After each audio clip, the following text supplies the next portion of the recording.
महिलाएं जब भी बाहर जाती हैं तो उन्हें केबिन में रस्सी बांधनी पड़ती है, क्योंकि जंगल में भयानक जीव जंतु होते हैं। रस्सी की लंबाई सुरक्षित दूरी है, लेकिन अपना पेट भरने के लिए माँ अपने बच्चों को केवल भोजन ढूंढने के लिए ही ले जा सकती है। रास्ते में ज्योहेई ने कुछ ही दूरी पर एक पक्षी का अंडा देखा, लेकिन वह उसे हटा नहीं सका क्योंकि रस्सी बहुत छोटी थी। इसलिए वह चाहता था कि उसका भाई मदद करे, लेकिन उसने सोचा कि यह एक राक्षस जाल है। लेकिन इस समय जब उसका भाई सामने घर जा रहा था, उसने जानबूझकर उस पर पैर रख दिया।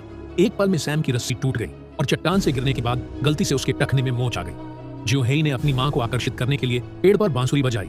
इस समय उसके भाई ने भी देखा कि पेड़ों से अजीब सी चीखें आ रही थीं और यह बहुत डरावनी थी। परेशानी पैदा करने के डर से ज्योहेई ने रस्सी खोल दी और जल्दी से अपने भाई को अपनी पीठ पर बिठाकर निकल गया। अगले ही पल राक्षस ने सामने दोनों भाइयों को देखकर मोटी औरत का पीछा किया। सौभाग्य से मां समय पर आ गई, खतरे की परवाह किए बिना रस्सी खोल दी और दोनों भाइयों को पकड़कर पहाड़ी पर छिप गई।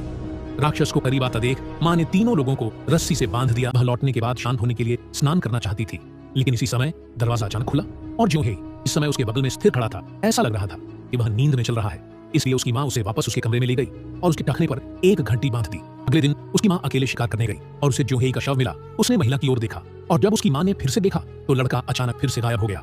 लेकिन अगले ही पल महिला इतनी गुस्से में थी कि उसने पेट की छाल को जोर से काट दिया। हालांकि दिखने में कुछ भी अच्छा नहीं था, यह दिखने से भी बदतर था, लेकिन उनके पास कोई भोजन नहीं था पूरा पेट भरने के लिए।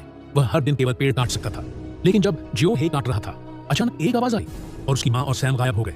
जब वह सोच रहा था कि क्या हुआ, ज्यों किसी ने रस्सी काट दी और लड़का लड़खड़ाकर जमीन पर गिर पड़ा। जैसे ही ज्योहेई चिल्लाई, मुझे उम्मीद नहीं थी कि रस्सी का दूसरा सिरा वास्तव में मेरे खिलाफ धक्का दे रहा था। यह वास्तव में अजीब था।